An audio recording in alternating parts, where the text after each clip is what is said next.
In many patriarchal societies and tribal societies, fathers are usually known by their sons. But I'm one of the few fathers who is known by his daughter, and I'm proud of it.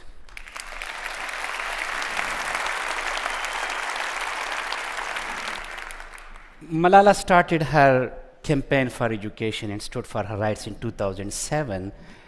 And when her efforts were honored in 2011, and she was given National Youth Peace Prize, and she became a very famous, very popular young girl of her country. Before that, she was my daughter, but now I am her father. Ladies and gentlemen, if we glance to human history, the story of a woman is the story of injustice, inequality, violence, and exploitation. You see, in patriarchal societies, right from the very beginning, when a girl is born, her birth is not celebrated. She is not welcomed, neither by father nor by mother. Neighborhood comes and commiserate with mother, and nobody congratulates the father. And a mother is very uncomfortable for having a girl child. When she gives birth to the first girl child, first daughter, she is sad. When she gives birth to the second daughter, she is shocked.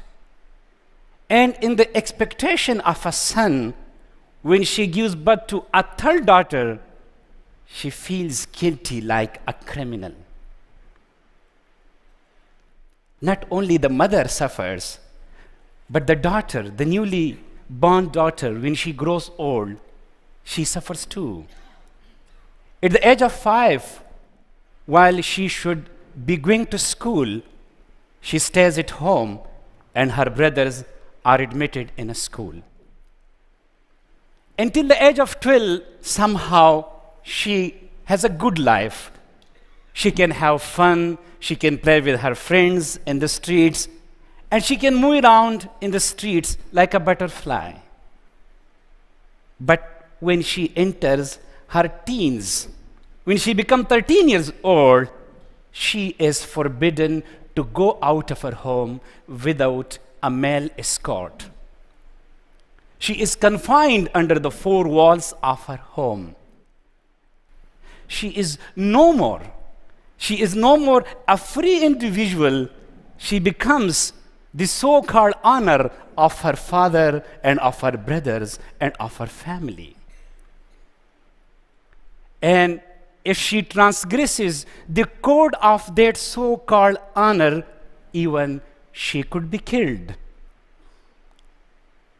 And it's also interesting that this so-called code of honor, it does not only affect the life of a girl, it also affects the life of the male members of the family.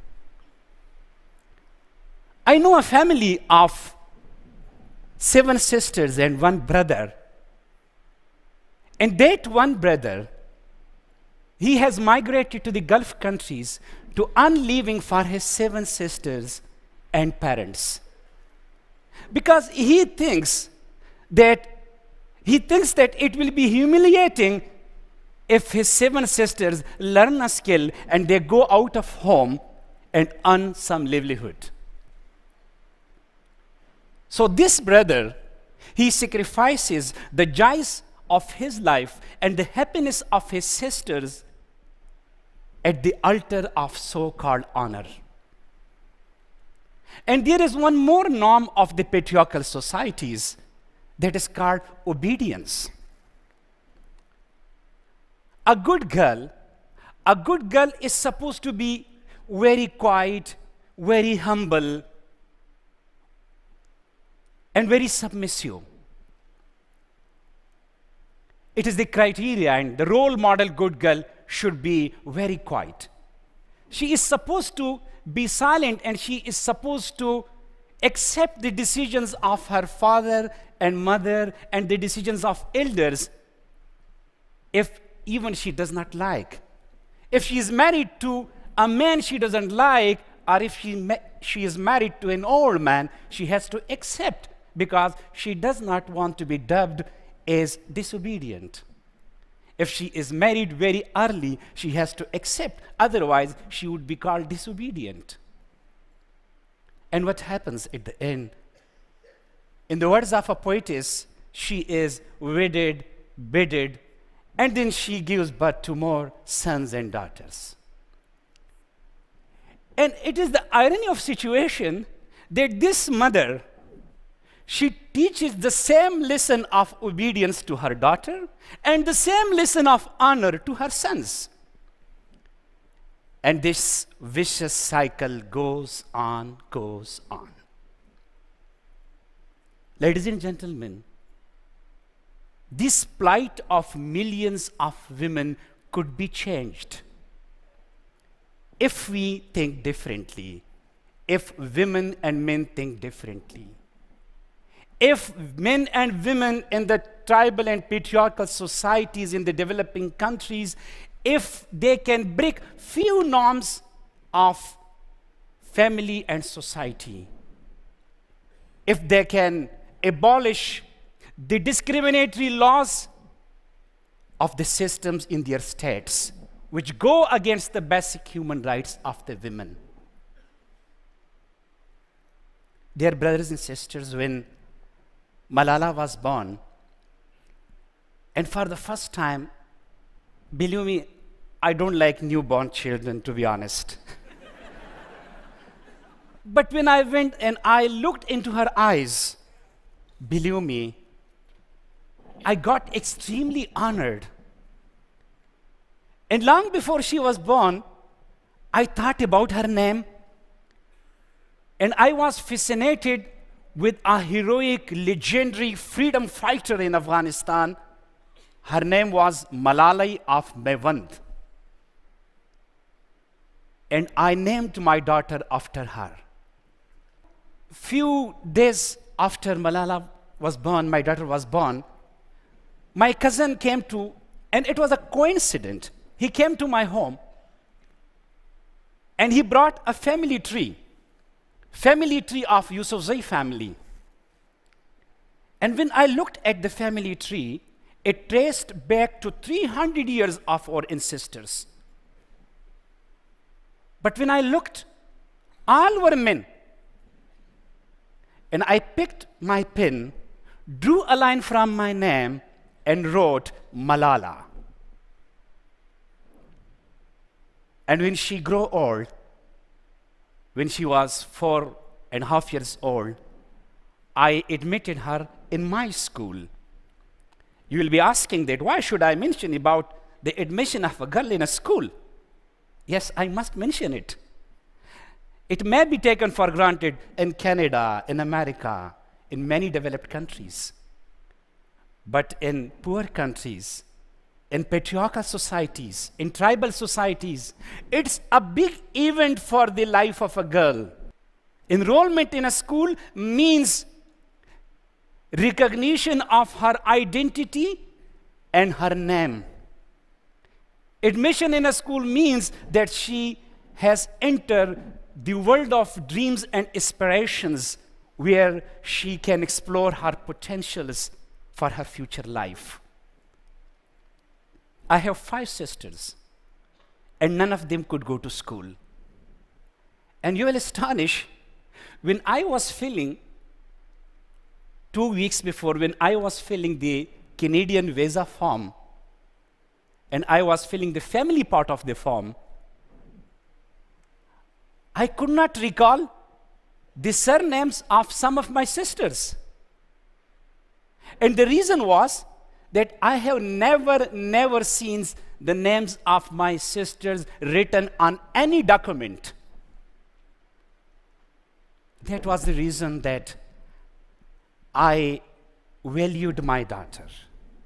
What my father could not gave to my sisters and to his daughters, I thought I must change it.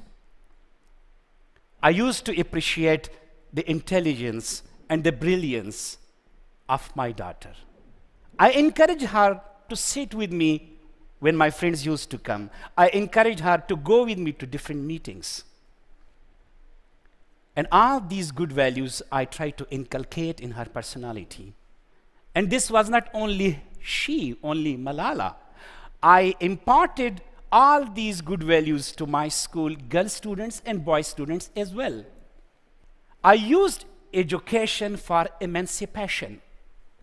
I taught my girl student to unlearn the lesson of obedience. I taught my boy student to unlearn the lesson of so-called pseudo honor.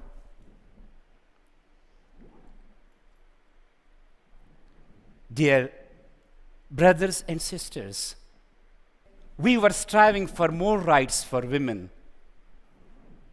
And we were struggling to have more and more space for the women in society. But we came across a new phenomena. It was lethal to human rights and particularly to women's rights. It was called Talibanization. It means a complete negation of women participation in all political, economical, and social activities. Hundreds of schools were blasted. Girls were prohibited from going to school. Women were forced to wear veils, and they were stopped to be going to the markets. Musicians were silenced, girls were flogged, and singers were killed. Millions were suffering, but few spoke. And it was the most scary thing when you have all around such people who kill and who flog, and you speak for your rights. It's really the most scary thing. At the age of 10, Malala stood for the right of education. She wrote a diary for the BBC blog. She volunteered herself for the New York Times documentaries. And she spoke from every platform she could. And her voice was the most powerful voice. It spread like a crescendo all around the world. And that was the reason that Taliban could not tolerate her campaign. And on 9 October 2012, she was shot on the head at point blank range. It was a doomsday for my family and for me. The world turned into a big black hole. While my daughter was on the verge of life and death, I whispered into the ears of my wife, should I be blamed for what happened to my daughter and to your daughter? And she abruptly told me, please don't blame yourself. You stood for the right cause.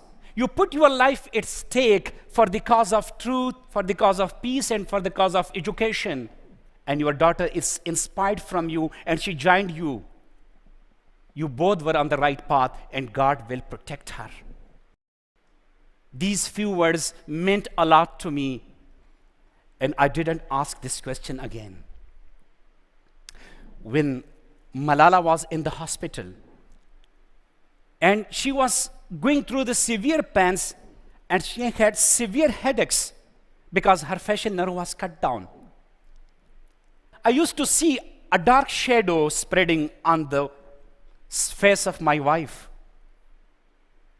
But my daughter never complained. She used to tell us, I'm fine with my crooked smile and with my numbness in face. I'll be okay, please, don't worry. She was a solace for us, and she consoled us. Dear brothers and sisters, we learned from her how to be resilient in the most difficult times. And I'm glad to share with you that despite being an icon for the rights of children and women, she is like any 16-year-old girls. She cries when her homework is incomplete. She quarrels with her brothers, and I'm very happy for that. People ask me, what special is in my mentorship which has made Malala so bold and so courageous and so vocal and poised? I tell them, don't ask me what I did. Ask me what I did not do. I did not clip her wings, and that's all. Thank you very much.